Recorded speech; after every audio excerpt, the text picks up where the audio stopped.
Hello friends. तो चलिए start करते हैं आज की डेट के मोस्ट इम्पॉर्टेंट करंट अफेयर्स और पीआईबी जो कि आपके अपकमिंग एग्जाम में पूछे जा सकते हैं। तो इस क्लास को बिल्कुल लास्ट तक देखना।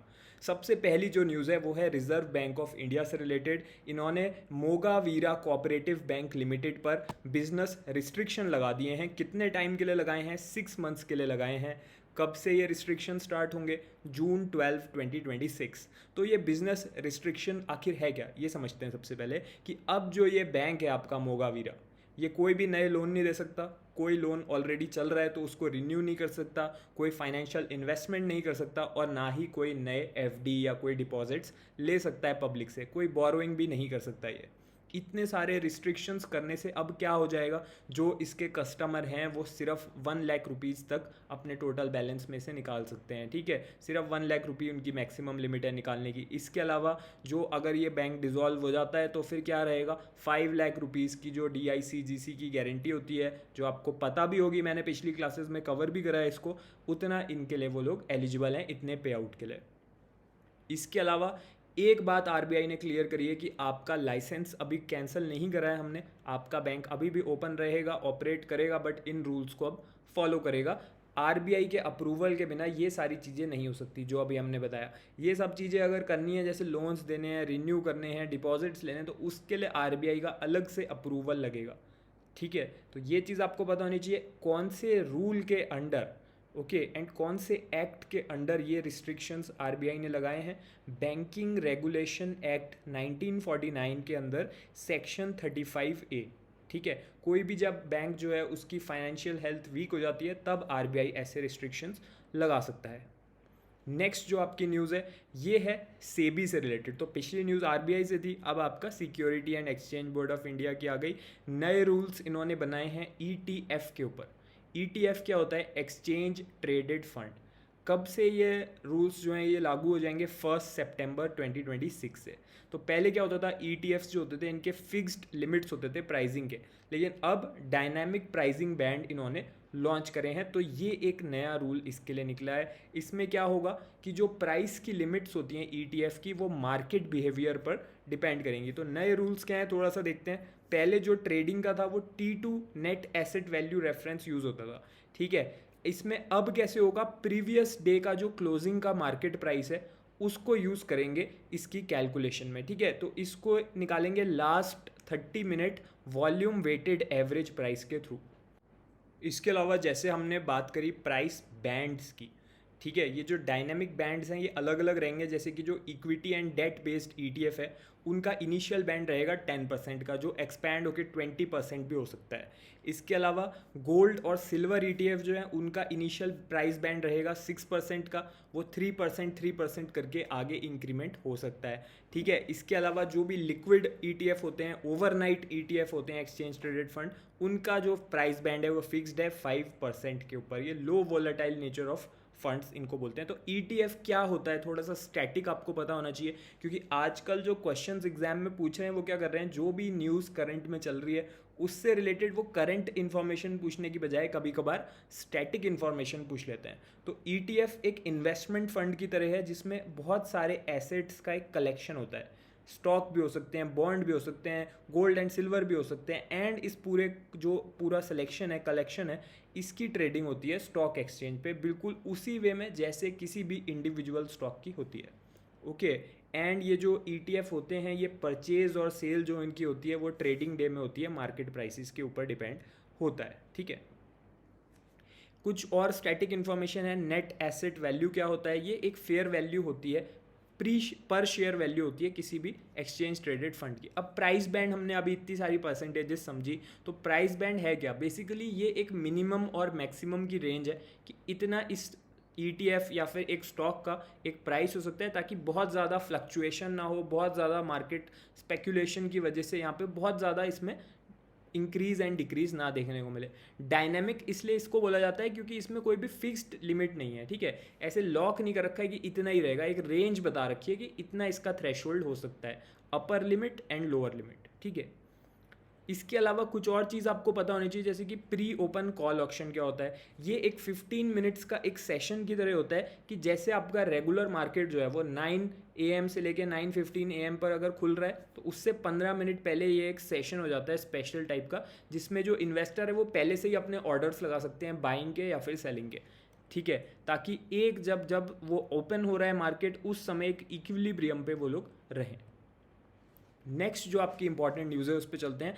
एक्सपोर्ट से रिलेटेड है, जितने भी मर्चेंडाइज हैं एंड जो सर्विसेज हैं उनकी जो एक्सपोर्ट्स हैं उसमें ग्रोथ देखने को मिली। कितनी ग्रोथ हुई है? 14.66% की ग्रोथ देखने को मिली है, अगर हम कंपेयर करें इसको 2025-2026 से। ओके, तो कितनी रही इस बार है? 162 USD बिलियंस में, ठीक है। एंड इसके अलावा पिछले लास्ट ईयर अगर हम कंपेयर करें लास्ट उससे जितनी ग्रोथ देखने को मिली, तो प्रीवियस रेंज क्या थी? 141 बिलियन US डॉलर्स। ओके, तो इसमें आप थोड़ा सा इसको लेवल बाय लेवल भी कंपेयर कर सकते हो कि अगर मर्चेंडाइज और सर्विसेज को हम लोग अलग अलग कर लें तो एक्सपोर्ट्स में क्या ग्रोथ हुई और इंपोर्ट्स में क्या ग्रोथ हुई, इसकी तरीके से सर्विसेज में क्या इसमें डिफरेंस रहा। तो एक्सपोर्ट्स आप देखोगे तो एक्सपोर्ट्स में एक्चुअली आपकी 88.9 हो गई है US बिलियन डॉलर्स, एंड जो आपका 76.59 था पिछले ईयर में। इंपोर्ट्स में भी इंक्रीज देखने को मिला, 145 बिलियन US डॉलर्स हो चुकी है। सर्विसेज में भी एक्सपोर्ट और इंपोर्ट दोनों में ही इंक्रीज देखने को मिल रहा है आपको, ठीक है। एंड जो टोटल है नेट जो ट्रेड है वो भी ओवरऑल इंक्रीज्ड है। ओके, तो टोटल जो एक्सपोर्ट्स का था वो था 162 बिलियन US डॉलर्स, जैसा कि हमने ऊपर डिस्कस भी करा। इसके अलावा इंपोर्ट्स में भी इंक्रीज हुआ है, इंपोर्ट्स वर 182 बिलियन US डॉलर्स, ठीक है। ट्रेड डेफिसिट जो होता है वो कितना था? 56 billion US dollars. Okay, and services net surplus कितना था? पॉजिटिव था, 36 बिलियन US डॉलर्स।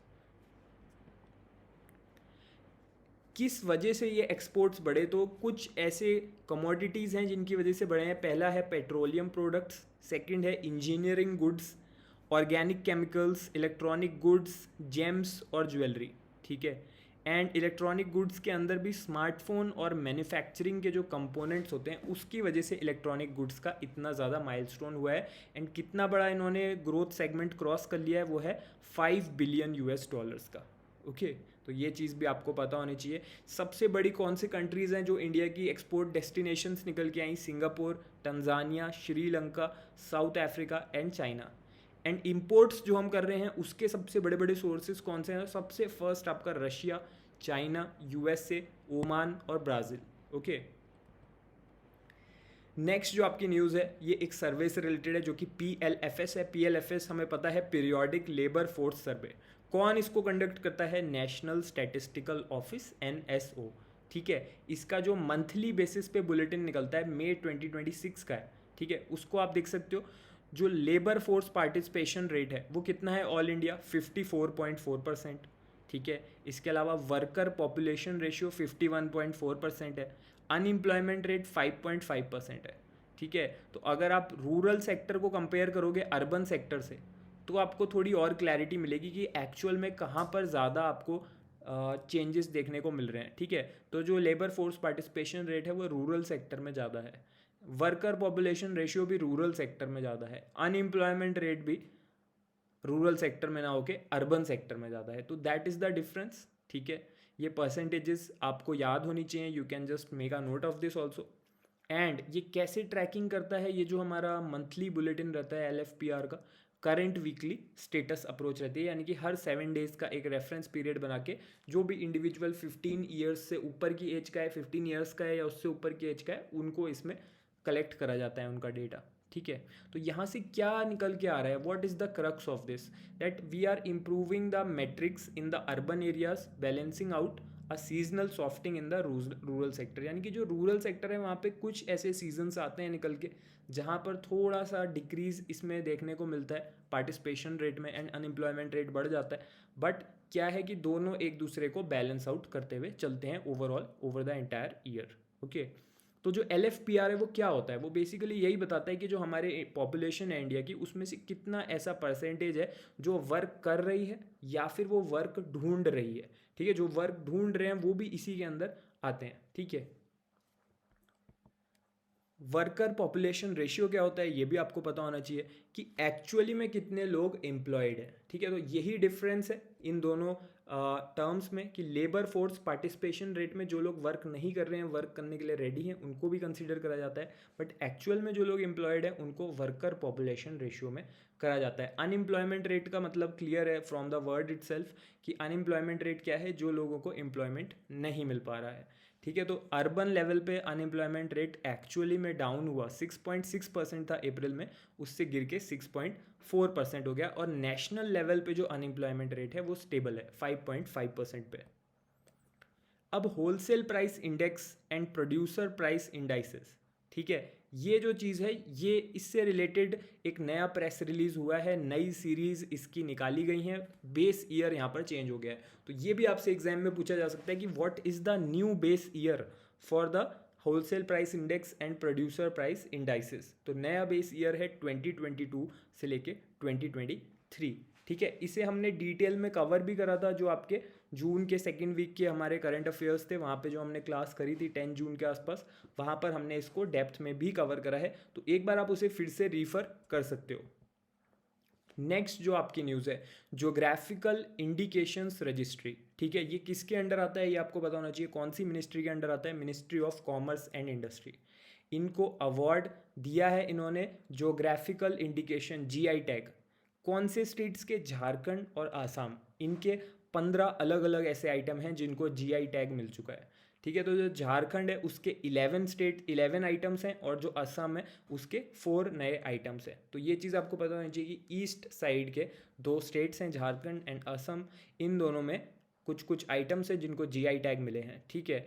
तो ये होता है ज्योग्राफिकल इंडिकेशन, यानी कि उस पर्टिकुलर एरिया की जो इंडिजिनस प्रोडक्ट है उन्हीं को ये जीआई टैग मिलता है, जो उनको यूनिकली रिप्रेजेंट कर सकता है, ठीक है। तो ये भी आपसे एग्जाम में पूछा जा सकता है कि भागाइया सिल्क जो है वो कौन से स्टेट को बिलोंग करता है जिसे जीआई टैग मिला है, ठीक है। तो वो झारखंड को बिलोंग करता है ये वाली जीआई टैग की रिलेटेड प्रोडक्ट, एंड ये कौन से डिस्ट्रिक्ट में है? गोड्डा डिस्ट्रिक्ट, ठीक है, ये आपको पता होना चाहिए। इसके अलावा कुचाई सिल्क है, मुंडा ट्राइबल ज्वेलरी है, झारखंड बैम्बू क्राफ्ट है, ठीक है। इससे पहले तक एक ही ऐसी फेमस चीज़ थी झारखंड की जो थी कि सोराई पेंटिंग, तो वो उसको पहले जीआई टैग मिला गया था।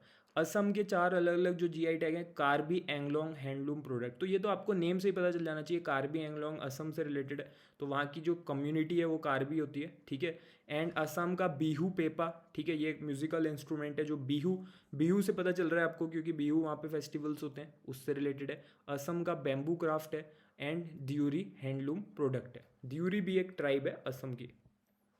जीआई टैग होता क्या है? ये जो जीआई टैग है ना, ये GI of goods, geographical indication of goods act है एक 1999 ईयर का, तो ये आपको याद रहना चाहिए। जीआई टैग उस पर्टिकुलर रीजन की जो भी यूनिक चीज़ होती है उसको रिकॉग्नाइज करने के लिए दिया जाता है, ठीक है। इससे क्या होता है कि वहाँ के जो लोकल प्रोड्यूसर्स होते हैं उनको प्रोटेक्ट करने के लिए रहता है ये, एंड ये एक बार टैग मिल जाए किसी प्रोडक्ट को तो ये 10 ईयर्स के लिए वैलिड होता है, उसके बाद इसको रिन्यू करना पड़ता है। नेक्स्ट जो आपकी न्यूज़ है, national institute of urban affairs, NIUA, ये कौन सी मिनिस्ट्री के अंडर आती है? Ministry of housing and urban affairs के अंडर आती है। इन्होंने 50 ईयर्स कंप्लीट करे, ठीक है। तो ये कब इस्टेब्लिश हुई थी आपको पता होना चाहिए, एग्जाम में पूछा जा सकता है, 1976। National institute of urban affairs का हेडक्वार्टर क्या है? न्यू दिल्ली इसका हेडक्वार्टर है, ठीक है। इन्होंने एक ऑनलाइन प्लेटफॉर्म लॉन्च करा है, उसका नेम क्या है? आपको 5 very confusing and similar like looking options दे सकते हैं एग्जाम में, तो इसका करेक्ट आंसर रहेगा नेशनल अर्बन लर्निंग प्लेटफॉर्म, ठीक है। इसमें ऑनलाइन और ऑफलाइन का एक कंबाइंड फॉर्मेट है जिसमें टेक्निकल कोर्सेज प्रोवाइड करे जाते हैं जो भी सिटी के ऑफिशियल्स होते हैं, ताकि जो सिटी लेवल की गवर्नमेंट्स होती हैं उनकी रनिंग को एफिशिएंट बनाया जा सके। जब ये इनका सेलिब्रेट हुआ है 50 ईयर्स का कंप्लीशन, तो इन्होंने 3 अलग अलग रिपोर्ट्स निकाली हैं, तो इन रिपोर्ट्स के नाम भी आपको पता होने चाहिए। Vision for a resilient urban India, understanding the new geography of India's urbanisation, and third report है 50 years of shaping India's urban transformation. Next जो आपकी न्यूज़ है, विंड टर्बाइन मारुत पोर्टल, ये एक नया पोर्टल है, ठीक है। अब अगर ये विंड टर्बाइन से रिलेटेड है, ठीक है, तो आपको ये भी पता होना चाहिए कि इंडिया का विंड एनर्जी का जो मार्केट है उसकी ओवरऑल वर्ल्ड ओवर क्या रैंक है, तो 4th लार्जेस्ट हमारा मार्केट है इंडिया का, ठीक है। एंड ये जो हमारा इंडिया का टारगेट इंडिया ने बना रखा है ग्रीन एनर्जी का, वो क्या है, 100 गीगावाट हमें विंड एनर्जी की अपनी कैपेसिटी बनानी है। कौन से ईयर तक, 2030 तक, ठीक है। तो इंडिया का ये जो प्लेटफॉर्म लॉन्च हुआ है, ये एक ऑनलाइन पोर्टल है, इसका नाम है WT मारुत। मारुत का फुल फॉर्म है material and resources utility tracker, ठीक है। कब ये करा गया, ग्लोबल विंड डे की कॉन्फ्रेंस हुई थी गोवा में, वहाँ पर इसको लॉन्च करा गया। किसने इसको बनाया है इस पोर्टल को, ये भी आपको पता होना चाहिए। Ministry of new and renewable energy ने करा है, पार्टनरशिप करके Indian wind turbine manufacturer association के साथ, ठीक है। कुछ और चीज़ें भी रिलीज हुई, जैसे कि विंड DCR पोर्टल, ये एक और पोर्टल है, और एक पवन ऊर्जा के नाम से कॉफ़ी टेबल बुक। तो पवन ऊर्जा का मतलब ही है विंड एनर्जी। नेक्स्ट जो आपकी न्यूज़ है IIT हैदराबाद से रिलेटेड है। इन्होंने कोड ने, ठीक है, ये एक ऐसा इन्होंने सेंटर बनाया है। ये क्या है, centre for design and engineering in nuclear energy, ठीक है। पहली बार ये न्यूक्लियर इंजीनियरिंग की तरफ एक इनिशिएटिव है। ऑल ओवर इंडिया ये फर्स्ट एवर सेंटर रहेगा, centre for design and engineering in nuclear energy.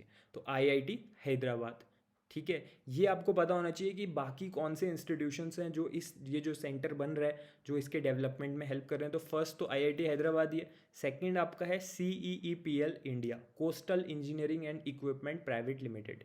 तीसरा है डसॉल्ट सिस्टम्स। जो डसॉल्ट सिस्टम है ये फ्रेंच बेस्ड कंपनी है, ठीक है, एक सॉफ्टवेयर MNC है ये। तो बेसिकली जो डसॉल्ट सिस्टम्स है वो 3D लेवल की टेक्नोलॉजी प्रोवाइड करेगी। नेक्स्ट जो आपकी न्यूज़ है ये DRDO से रिलेटेड है। इन्होंने long range land attack cruise missile का सक्सेसफुल टेस्ट कर दिया है। कहाँ पे ये हुआ, doctor APJ Abdul Kalam island में। ये कहाँ पर है, उड़ीसा के कोस्ट के आगे जाके ये है। एंड इसके अलावा इसको किसने डिप्लॉय करा था, ठीक है, तो एक हमारी इंटीग्रेटेड टेस्ट रेंज है चांदीपुर में, उड़ीसा में, उन्होंने इसको पूरा तरीके से ट्रैक एंड डिप्लॉय करा था। बेसिकली ये किस टाइप का आर्किटेक्चर है, बेसिकली आपको पता होना चाहिए कि ये कोलैबोरेटिव वे में है, क्योंकि DRDO की जितनी भी लैब्स हैं और इसी के साथ जितनी भी इंडिया में प्राइवेट और पब्लिक सेक्टर के पार्टनर्स हैं उन्होंने मिल के कोलैब करके ही इसको डेवलप करा है, ठीक है। तो इसकी लेबोरेटरी कहाँ पे है, aeronautical development establishment in Bengaluru. And इसमें Indian navy and Indian air force, वहाँ के रिप्रेजेंटेटिव्स इसमें शामिल हुए। नेक्स्ट जो आपकी न्यूज़ है, इंडियन आर्मी जो है, ठीक है, उसको ड्रोन्स मिल चुके हैं। इंडियन एक डिफेंस कंपनी है SMPP लिमिटेड, उन्होंने प्रोवाइड करे हैं।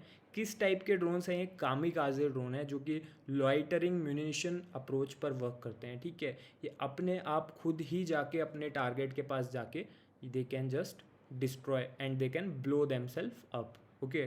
तो ये कौन से कंट्री के साथ पार्टनरशिप करके बनाए गए थे, बेलारूस की एक कंपनी है KB इंडेला, उनके साथ करे थे। इसमें जेट इंजन लगा होता है, ओके। एंड जेट इंजन लगा है, इसका मतलब इसकी जो स्पीड है वो बहुत अच्छी होगी एंड इसकी रेंज भी बहुत अच्छी होगी। तो स्पीड है इसकी 450 किलोमीटर पर आवर और रेंज है इसकी 180 किलोमीटर।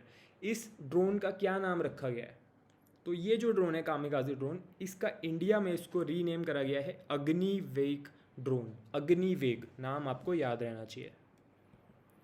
नेक्स्ट जो आपकी न्यूज़ है, नेशनल डिफेंस एकेडमी का पहला बैच विमेन कैडेट्स का, जो पहली बार कमीशन्ड ऑफिसर बने, वो रोल आउट हो गया, ठीक है। तो अभी से कुछ साल पहले आपको पता चला था कि 2021 में सुप्रीम कोर्ट ने जजमेंट दिया था कि अब विमेन भी NDA में अप्लाई कर सकती हैं। तो पहले सिर्फ मेल्स के लिए ही ये एलिजिबल होते थे, बट अब विमेन भी इसके लिए एलिजिबल हैं। कौन से लॉज का यूज़ करा गया था, article 14 and article 16 of Indian constitution, ठीक है। तो टोटल कितने ऑफिसर्स थे, 17 विमेन ऑफिसर्स थे। नेक्स्ट जो आपकी न्यूज़ है ये NCC से रिलेटेड है, नेशनल कैडेट कोर, ठीक है। तो 2 नए नेशनल कैडेट कोर के स्टेट डायरेक्टरी बनेंगे आंध्र प्रदेश में और झारखंड में। तो बेसिकली यूथ के लिए, इंडिया के यूथ के लिए अपॉर्चुनिटीज़ बढ़ाने के लिए ये करा गया है। ये भी आपसे एग्जाम में पूछा जा सकता है कि टोटल कितने डायरेक्टरेट है NCC के। जैसे मैंने आपको बताया, keeping in line with the new pattern of the exam, कि आपसे एग्जाम में ये स्टैटिक इन्फॉर्मेशन भी पूछ ली जाती है। तो टोटल 19 डायरेक्टरेट हैं। नेक्स्ट जो आपकी न्यूज़ है, digital India Bhashini. Digital India Bhashini से रिलेटेड काफ़ी न्यूज़ आइटम्स हमने पहले भी पढ़े थे, जहाँ पे वो ट्रांसलेशन सर्विसेज प्रोवाइड कर रहे थे डिफरेंट इंडिया की लैंग्वेजेस में। तो इन्होंने अब डिजिटल इंडिया भाषिनी ने गवर्नमेंट मार्केट प्लेस जो जेम पोर्टल है उसके साथ एक बेसिकली MOU साइन कर लिया है। किस चीज़ के लिए, बेसिकली डिजिटल इंडिया भाषिनी कर रहे हैं तो आपको क्लियर हो जाना चाहिए ये मल्टीलिंगुअल चीज़ों के लिए होगा, एक मल्टीलिंगुअल प्लेबिलिटी और एक्सेस के लिए है, ताकि इंडिया का जो पब्लिक प्रोक्योरमेंट सिस्टम है, जो जेम है हमारा गवर्नमेंट ई मार्केट प्लेस, वहाँ पर डिजिटल इंडिया भाषिनी के थ्रू एक प्रॉपर आपको 22 अलग अलग इंडियन लैंग्वेजेस में आपको वॉइस फर्स्ट टेक्नोलॉजी मिल जाएगी।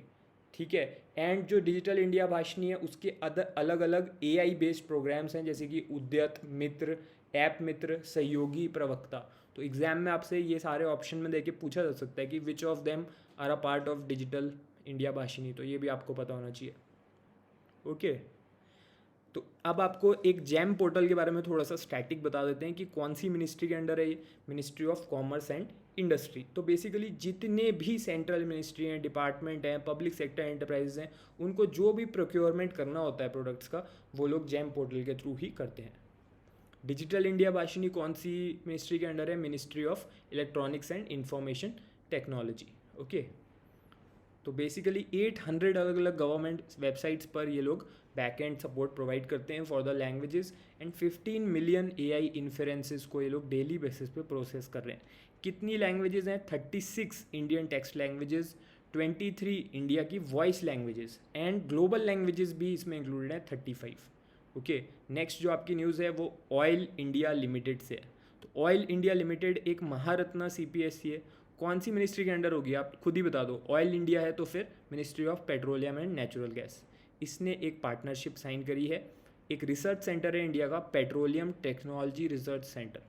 ठीक है। ये एक एनर्जी रिसर्च बेस्ड ग्रुप है कनाडा का। ठीक है, आई एम सॉरी मैंने आपको इंडिया बोला, बट ये कनाडा बेस्ड है, पेट्रोलियम टेक्नोलॉजी रिसर्च सेंटर। ठीक है। ये कहाँ पर साइन हुआ है ये एग्रीमेंट? ग्लोबल एनर्जी शो जो कि कैलगरी कनाडा में हुआ था। किस चीज़ के लिए? कि इंडिया और कनाडा के बीच में जो भी एनर्जी का कोऑपरेशन है वो क्लीन एनर्जी की तरफ बढ़े। ठीक है। ऑयल इंडिया लिमिटेड जो है, जैसे कि मैंने बताया, महारत्ना है। महारत्ना सिर्फ उन्हीं को देती है गवर्नमेंट ऑफ इंडिया जो स्टेट ओन्ड ऐसी कंपनीज होती हैं जो कुछ they are doing something better. Okay, they are just better than the rest of the institutions. तो बेसिकली ऑयल इंडिया लिमिटेड ने ये करा है, एंड अब इनके पास 5000 करोड़ तक का इंटरनेशनल ग्रीन एनर्जी प्रोजेक्ट्स में ये लोग completely based on their own mandate they can invest. Next जो आपकी न्यूज़ है, आर्कियोलॉजिकल सर्वे ऑफ इंडिया जो है उसने किसके साथ MOU कर लिया? नेशनल म्यूजियम ऑफ डेनमार्क के साथ। किस चीज़ के लिए? अंडर वाटर, यानी कि समुद्र के अंदर जो भी आर्कियोलॉजिकल इन्वेस्टिगेशन होता है, वो एक हिस्टोरिक शिप था हमारा, डैनिश शिप ओरेसुंड। ओके। तो उसको एक्सप्लोर करने के लिए, वहाँ पे इन्वेस्टिगेशन करने के लिए ये इन्होंने डेनमार्क के साथ साइन करा है MOU। ओके। इस प्रोजेक्ट से क्या होगा? जो भी उसके हिस्टोरिक रिमेन्स हैं इस डैनिश शिप के, उसको ये लोग लोकेट करेंगे, फाइंड आउट करेंगे, एंड वहाँ के रिमेन्स को डॉक्यूमेंट करेंगे। ठीक है। कहाँ पर इसका रैक हुआ था ये भी आपको पता होना चाहिए, कराईकाल पुडुचेरी में। ठीक है। 1619 में ये हुआ था। शिप का नाम क्या है? ORESUND, ओरेसंड। ओके। तो ये चीज़ आपको पता होनी चाहिए। ये पहला ऐसा डैनिश शिप था जो कि इंडिया आया था। तो किस तरीके से ये लोग करेंगे? नॉन इन्वेजिव मेथड्स यूज़ करेंगे, यानी कि रिमोट सेंसिंग जो टेक्नोलॉजी है इंडिया के पास, उसका यहाँ पर यूज़ होने वाला है। ASI से रिलेटेड थोड़ी सी आपको स्टैटिक चीज़ें पता होनी चाहिए। तो कब ये फाइंड हुआ था? 1861 में। हेडक्वार्टर कहाँ पे है इसका? न्यू दिल्ली में है। इसके फाउंडर का नाम क्या था? Sir Alexander Cunningham. ठीक है। इसके अलावा कौन सी मिनिस्ट्री के अंडर आता है? ASI मिनिस्ट्री ऑफ कल्चर के अंडर आता है। ये बेसिकली आर्कियोलॉजिकल रिसर्च में डील करते हैं, कोई एक्सकेवेशन होना है हिस्टोरिकल, उसमें डील करते हैं, एंड साथ ही जो भी हेरिटेज साइट्स हैं, जो इंडिया की कल्चरल हेरिटेज है, उसका रेस्टोरेशन एंड उसके कंजर्वेशन में भी डील करते हैं, ताकि सस्टेनेबली उन चीज़ों को रखा जा सके। करेंट डायरेक्टर जनरल कौन है? श्री यदुबीर सिंह रावत जी। नेक्स्ट जो आपकी न्यूज़ है, इंडिया और फ्रांस का innovation road map. Target year क्या है? 2030। इस रोड मैप के अंदर कितनी कैटेगरीज हैं ये भी आपको पता होना चाहिए। तो 4 अलग अलग कैटेगरीज हैं। फर्स्ट तो आपका आर्टिफिशियल इंटेलिजेंस है। देखो, आर्टिफिशियल इंटेलिजेंस तो इस समय हर कंट्री उसमें बेटर करना चाहता है। ठीक है। तो एक इन्होंने जॉइंट वर्किंग ग्रुप बनाएंगे ताकि आर्टिफिशियल इंटेलिजेंस का एथिकल यूज़ हो पाए। सेकंड जो है वो एकेडमिक्स से रिलेटेड है, टैलेंट से रिलेटेड है, यानी कि जो भी लोग हैं, स्टूडेंट्स हैं हमारे, 30,000 इंडियन स्टूडेंट्स को जो फ्रांस है वो टारगेट रख रहा है कि इतने स्टूडेंट्स को वो ट्रेन करेगा, अपस्किल करेगा 2030 तक। थर्ड जो चीज़ है आपकी technological sovereignty and industry academia linkages. ठीक है। तो इसके अंडर क्या है, जो भी अलग अलग इंडिया के प्रीमियर इंस्टीट्यूट्स हैं, ठीक है, एंड एरोनॉटिक्स से रिलेटेड सेंटर्स हैं, इसके अलावा स्टार्टअप से रिलेटेड चीज़ें हैं, तो ये दोनों कंट्रीज़ इसके बीच में कोऑपरेशन कर रहे हैं ताकि इन एरियाज़ में भी development they can grow together. Fourth जो है वो है economic security and global challenges. देखिए ये जो चीज़ें होती हैं ना, जैसे 4 अलग अलग कैटेगरीज हैं, अगर आपको इन कैटेगरीज के हेडर्स पता हैं तो एग्जाम में कभी कभी ये डायरेक्टली भी पूछ लिया जाता है। जैसे अभी रिसेंटली जो RBI ग्रेड बी का फेज़ 1 कंडक्ट हुआ था 13 जून को, वहाँ पर आपसे क्या पूछा गया था, वहाँ पे आपसे पूछ लिया गया था मिशन सक्षम के कितने पिलर्स हैं और मिशन सक्षम जो है उसके पिलर्स का क्या क्या उनके फीचर्स हैं। तो जिस स्टूडेंट ने न्यूज़ को डिटेल में पढ़ा है उसको सब कैटेगरीज पता है, only they were able to answer and that we had already studied in our previous classes. Okay, तो नेक्स्ट जो है prime minister Shri Narendra Modi ji Slovakia visit करने गए, तो उसमें जो जो MOUs हुए उन्होंने कौन कौन से लिस्ट निकाली है, कौन कौन से आउटकम्स निकल के आए, तो बेसिकली लेबर से रिलेटेड है, लेबर माइग्रेशन से रिलेटेड करा है, डिफेंस फील्ड से रिलेटेड करा है, डिजिटल टेक्नोलॉजी से रिलेटेड करा है, हायर एजुकेशन से रिलेटेड करा है, ऑडियो विजुअल क्रिएशन से रिलेटेड करा है, जो जो अपकमिंग चीज़ें हैं जहाँ पर ग्रोथ करी जा सकती है। इसी के साथ जो जो ऐसे फील्ड्स हैं जिनमें फ्यूचर प्रोस्पेक्ट्स गुड हैं, जैसे कि आर्टिफिशियल इंटेलिजेंस जो है उसका सबसे पहला ICCR चेयर जो है AI में, वो कहाँ पर करा है, टेक्निकल यूनिवर्सिटी ऑफ कॉसाइस। ठीक है, ये भी आपको पता होना चाहिए। इसके अलावा जो हमारी नेशनल इंस्टीट्यूट ऑफ नेचुरोपैथी है, मिनिस्ट्री ऑफ आयुष है, एंड जो स्लोवाकिया का क्या है हेल्थ स्पा, उसके साथ में भी MOU करा गया है। टूरिज्म में भी कोऑपरेशन करा गया है ताकि दोनों साइड जो भी टूर ऑपरेटर्स हैं वो एसोसिएट कर पाएँ, better flow of tourism and better efficiency रहे। कुछ अनाउंसमेंट्स भी करे गए, जैसे कि कॉम्प्रिहेंसिव पार्टनरशिप है, उसमें बायलेटरल रिलेशनशिप रहेगी। एक जॉइंट वर्किंग ग्रुप बनाया है इंडिया और स्लोवाकिया ने, counter terrorism for countering the terrorism. एक कॉन्सुलर डायलॉग भी इस्टेब्लिश करा गया। तो अब हम लोगों के स्लोवाकिया के साथ भी रिलेशंस इंप्रूव हो रहे हैं। अब एक और आपको पता चलना चाहिए कि जब वो स्लोवाकिया गए तो उनको सबसे बड़ा नेशनल ऑनर जो स्लोवाकिया का होता है उसका नाम क्या है एंड किसको मिला है, तो वो मिला है हमारे प्रधानमंत्री जी को, एंड उसका नाम होता है order of the white double cross first class. ठीक है, तो ये आपको पता होना चाहिए। ये कहाँ पर हुई थी सेरेमनी, ब्राटिस्लावा में। प्रेसिडेंट कौन है वहाँ के, ये भी आपको पता होना चाहिए, मिस्टर पीटर पेलेग्रिनी। ठीक है, उन्होंने, जो वहाँ के प्रेसिडेंट है स्लोवाकिया के, उन्होंने ये अवार्ड कॉन्फर करा है। 33rd इंटरनेशनल ऑनर है जो मोदी जी को मिला है। ओके, नेक्स्ट जो आपकी इंपॉर्टेंट न्यूज़ है वो है world intellectual property organization WIPO। इन्होंने एक रिपोर्ट निकाली है 2025 की patent cooperation treaty application rankings के ऊपर। तो बेसिकली यहाँ पर क्या है कि सबसे ज़्यादा इनोवेटिव कौन सा कंट्री है वो यहाँ पर पता चल रहा है, क्योंकि जो कंट्रीज़ इनोवेटिव होते हैं वहाँ पे पेटेंट्स ज़्यादा फाइल होते हैं, वहाँ पे कुछ नए इनोवेशंस करे जाते हैं। तो सबसे फर्स्ट कौन आया यहाँ पे, चाइना। सेकंड नंबर पे आपका US और थर्ड नंबर पे है जापान। इंडिया की रैंक भी आपको पता होनी चाहिए, तो इंडिया की रैंक है 12th रैंक आई है ग्लोबल लेवल पे। ठीक है, कितने इंडिया के पेटेंट्स थे इंटरनेशनल लेवल पे, 3070। कौन सी ऐसी कंपनी है जिसको फर्स्ट रैंक मिली है, वो है ह्यूआई चाइना की, सेकंड है सैमसंग साउथ कोरिया की, एंड थर्ड है क्वालकॉम US की। ओके, कंपनीज के लेवल पे जियो जो है, ठीक है, जो एक इंडियन कंपनी है, रिलायंस इंडस्ट्रीज़ के अंडर आती है, वर्ल्ड की टॉप 20 लिस्ट में आ चुकी है अब पेटेंट एप्लीकेशंस में। तो जो वर्ल्ड इंटेलेक्चुअल प्रॉपर्टी ऑर्गेनाइजेशन है ये कहाँ पे बेस्ड है, जिनीवा स्विट्ज़रलैंड में। कब ये क्रिएट हुई थी, 1967 में। कितने मेंबर्स हैं इसके, 194 मेंबर्स हैं। नेक्स्ट जो आपकी न्यूज़ है, जो ग्रेट इंडियन बस्टर्ड होता है वो वर्ल्ड के सबसे हैवीएस्ट फ्लाइंग बर्ड्स में से होता है। ठीक है, कौन से स्टेट का ये बर्ड है, स्टेट बर्ड है ये राजस्थान का। अब इनकी टोटल पॉपुलेशन कितनी हो गई है, 94 हो चुकी है, क्योंकि 3 मोर इसमें एड ऑन हो चुके हैं। ठीक है, ये आपको पता होना चाहिए। कौन सा नेशनल पार्क इससे एसोसिएटेड है, अगर राजस्थान का है तो राजस्थान में होगा डेजर्ट नेशनल पार्क, इसका नाम है। एंडेंजर्ड स्पीशी में आता है, एंड ये स्पेसिफिकली क्रिटिकली एंडेंजर्ड स्पीशी का पार्ट है IUCN की रेड लिस्ट का।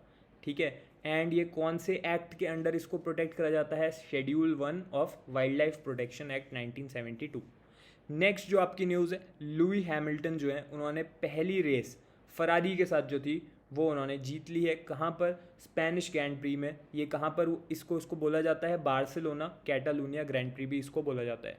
तो लुई हैमिल्टन ऑलरेडी बहुत सारे ग्रैंड प्री जीत चुके हैं, तो अब इनका ये 106 टाइम इनकी करियर में विन ये रही है। सेकंड कौन आया? जॉर्ज रसल मर्सिडीज से एंड लैंडो नॉरिस मैक्लारेन से। नेक्स्ट जो आपकी न्यूज़ है, पद्मश्री अवॉर्डी हैं सुदर्शन पटनायक, जो कि इंडिया के बहुत ही फेमस सैंड आर्टिस्ट हैं। आपको पता होना चाहिए, ये पहले भी बहुत बार न्यूज़ में रहे हैं। इन्होंने Russian grand sand master cup जीत लिया है 2026 में। ये रशिया में कैलिनग्राड में एक इंटरनेशनल लेवल का फेस्टिवल हुआ था। वहाँ पे उन्होंने क्या बनाया था? उन्होंने एक ऐसा स्कल्पचर बनाया था जो अर्थ के दोनों फेसेस दिखा रहा था। ठीक है, तो एक साइड पॉल्यूशन और क्लाइमेट चेंज बहुत ज़्यादा था, एक साइड बहुत ही हेल्दी लेवल की अर्थ थी। इंडिया का सबसे नया यूनिकॉर्न बन चुका है सर्वम एआई। ये एक एआई बेस्ड स्टार्टअप है। ठीक है, एक यूनिकॉर्न किसको कहते हैं? ऐसी कंपनी जिसकी वैल्यूएशन $1 बिलियन या उससे ज़्यादा हो जाती है। तो ये आपको पता होना चाहिए। इंडिया का 130th यूनिकॉर्न ये बन चुका है एंड इंडिया का ओनली एआई स्टार्टअप है ये जो अभी तक यूनिकॉर्न बना है। नेक्स्ट जो आपकी न्यूज़ है, ये vice president Shri CP Radhakrishnan ji, इन्होंने एक बुक रिलीज़ करी है अगाथिया द यूनिफायर। ठीक है, कहाँ पर करी है रिलीज? एट उपराष्ट्रपति भवन इन न्यू दिल्ली। ये जो बुक है ये किसने लिखी है? अगाथियार द यूनिफायर। 2 ऑथर्स हैं इसके, श्री ओ शमा Bhatt and doctor M.N.. Sudha ji. ठीक है, कौन सी मैगजीन है जिसने इसको पब्लिश करा है? कलाई मागल मैगजीन ने। नेक्स्ट जो आपकी न्यूज़ है, इंडिया की पहली ऐसी वैक्सीन जो डेंगू के अगेंस्ट प्रोटेक्ट करिए, इसका नाम है डेंगी ऑल। ये आपको पता होना चाहिए। किसने इसको डेवलप करा है? पेनेसिया बायोटेक ने इसको करा है। किसके साथ कोलैब करके? ऑफ कोर्स आईसीएमआर के साथ। तो कौन सी डिजीज़ के लिए है ये? कौन सी बेसिकली इलनेस के लिए है? डेंगू के लिए ये है, ये आपको पता होना चाहिए। ओके, तो ब्राज़ील जो है उसने अपनी खुद की जो डेंगू वैक्सीनेशन कैंपेन था उसको उन्होंने सस्पेंड कर दिया क्योंकि उससे कुछ हेल्थ इश्यूज निकल रहे थे। ठीक है, इस वजह से कुछ रिपोर्ट्स ये भी आई थी, एक्सपर्ट्स ने कहा था कि इंडिया को थोड़ा सा क्वेश्चन रखना चाहिए क्योंकि दोनों जो वैक्सीन्स हैं वो सेम प्लेटफॉर्म के ऊपर बनी है। नेक्स्ट जो आपकी न्यूज़ है एशियन डेंगू डे के ऊपर है। तो डेंगू डे की डेट क्या है? कोमेमोरेटिव डे है जून 15। इस बार का थीम क्या है? Zero dengue deaths, a future we build together by 2030। Okay, national dengue day कब होता है? मई 16 को। तो इंटरनेशनल लेवल एशियन यूनाइटेड का कब है? जून 15 को, लेकिन इंडिया में होता है मई 16 को। ये थे आज के सारे मोस्ट इंपॉर्टेंट न्यूज़ आइटम्स जो आपके अपकमिंग एग्जाम में पूछे जा सकते हैं। अब आपको मैं बताना चाहूँगा 2 कोर्सेज़ के बारे में जो आपकी प्रॉपर प्रिपरेशन करा देंगे सारे सब्जेक्ट्स की for RBI grade B. There is RBI grade B selection system which you can see on the left. इसमें मैं आपको पर्सनली गाइड करूँगा, सारी classes, notes, study material, everything is covered. इसी तरीके से राइट साइड में आप देख सकते हो बैंक पीओ एग्जाम्स के लिए है beginner to banker course, SBI PO, IBPS PO, RRB PO. इसमें भी मैं आपको पर्सनली गाइड करूँगा and complete classes, study material, everything is covered. मैं आपको पर्सनली गाइड करते हुए चलूँगा ताकि आप एक प्रॉपर स्ट्रैटेजी के साथ राइट डायरेक्शन में अपनी प्रिपरेशन करो। इन दोनों कोर्सेज़ को चेकआउट आप कर सकते हो, इसका लिंक इस वीडियो के पिन कमेंट में आपको मिल जाएगा। इसके अलावा और भी अगर आपको कोई डाउट है अपनी प्रिपरेशन से रिलेटेड, इन कोर्सेज से रिलेटेड, तो वहाँ पर पिन कमेंट में जो व्हाट्सएप नंबर गिवन है वहाँ पर आप मुझे मैसेज भी कर सकते हो। तो अब हम लोग मिलेंगे अगली क्लास में। All the best.